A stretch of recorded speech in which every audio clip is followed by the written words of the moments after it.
La violencia intrafamiliar, que aunque constituye un fenómeno de antigüedad, fue a partir de la década del 60 que comenzó a considerarse como un problema social.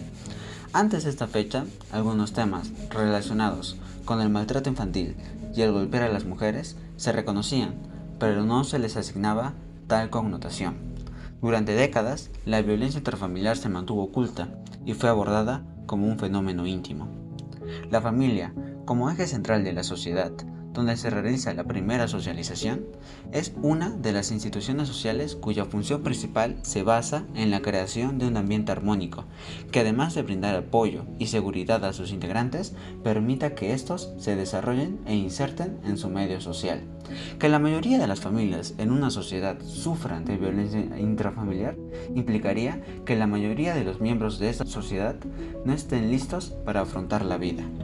Cuando un niño crece en un ambiente sano, ese al crecer será seguro de sí mismo, tendrá una visión del mundo formada, podrá relacionarse con los demás y las situaciones adversas no lo afectarán demasiado, ya que él sabe que siempre contará con sus padres, su refugio seguro.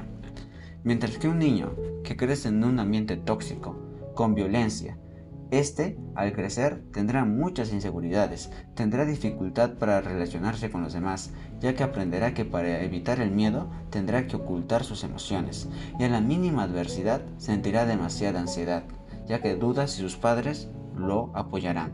No tiene un refugio seguro. En el Perú, solo en el año pasado se reportaron más de 200.000 casos de violencia intrafamiliar en el país, una de las tasas más altas en América Latina.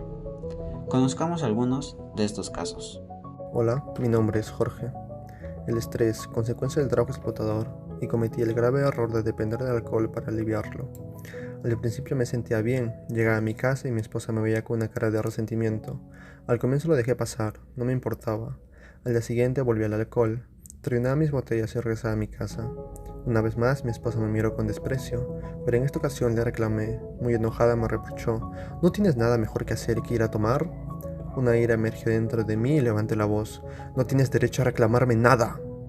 Y así fueron pasando los días, cada día más intenso, hasta que llegó el día. Me había ido mal en el trabajo.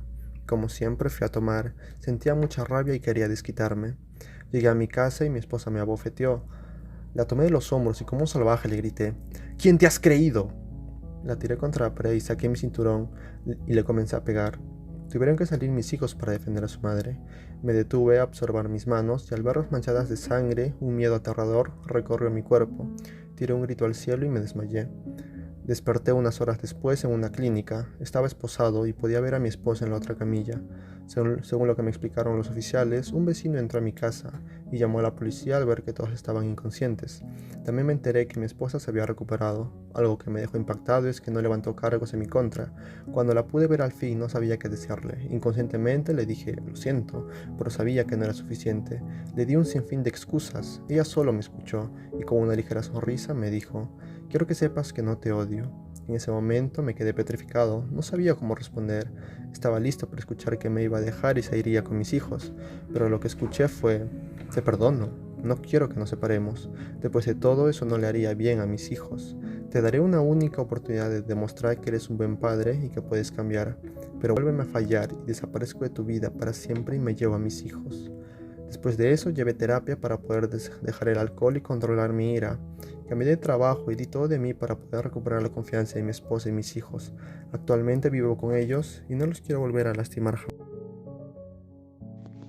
Hola, soy Diana y esta es mi historia. Yo era una chica muy enamorada de mi pareja. Era muy feliz con él y por ese amor decidimos casarnos. Todo era lindo hasta que él de repente se empezó a poner muy celoso. Me empezó a limitar y me daba condiciones como con quién debo de salir o hablar, cómo tenía que vestir o actuar. Al comienzo yo lo veía bien, pues lo amaba. Meses después quedé embarazada de una niña y mi esposo se volvió más agresivo. Me empezó a golpear más porque él creía que mi bebé no era su hija. Eso me puso muy triste, no me gustaba verme al espejo. Tenía moretones en la cara y eso me hacía sentir muy fea. Tampoco quería que pegara a mi niña, pues ella ya estaba grandecita. Mi vecina, sin que mi esposo esté en casa, vino a verme y se dio cuenta de mi situación. Le conté lo que pasaba.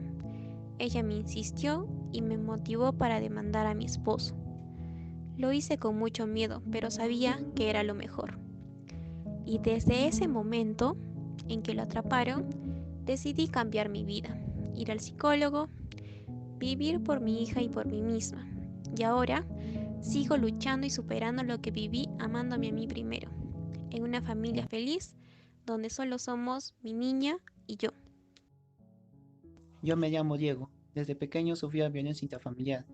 Yo no sabía que esto me llevaría a ser una persona agresiva o violenta, hasta que un amigo me aconsejó que acuda a un psicólogo, que le cuente todo lo que me había pasado. Y esta es mi historia. Todo comenzó cuando era un niño, de entre 4 a 5 años. Recuerdo que estaba con mi mamá en el jardín, regando las plantas, hasta que llegó mi papá ebrio. Yo no sabía lo que pasaba, estaba asustado, porque nunca vi a mi papá en esas condiciones. Se acercó y pegó a mi mamá. Estaba asustado. Mi mamá me dijo que vaya a mi cuarto y que no salga, y seguía sin entender lo que estaba pasando. Después vino mi papá, entró a mi cuarto, me jaló de los cabellos y me arrastró por el piso, sacándome de mi cuarto, diciéndome que era un estorbo en su vida, es decir, un obstáculo porque por mi culpa no terminó sus estudios, y comenzó a buscar trabajo para mantenerme.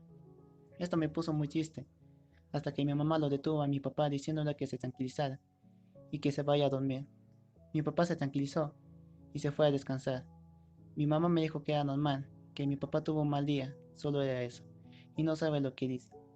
Esto me tranquilizó un poco, pero por mi cabeza pasaban muchas cosas, de que por mi culpa mi papá no terminó sus estudios, y por eso me odiaba, no sabía qué hacer, y así seguía pasando los años, hasta que tuve 20 años. Comencé a ser agresivo, me peleaba con mis compañeros de clase, me pareció normal, ya que desde pequeño vi a mi papá con ese comportamiento frente a mi mamá, hasta que un amigo llamado José me recomendó que vaya con un psicólogo, y ahora estoy acá, con un psicólogo, contando mi historia. Al final abrí los ojos.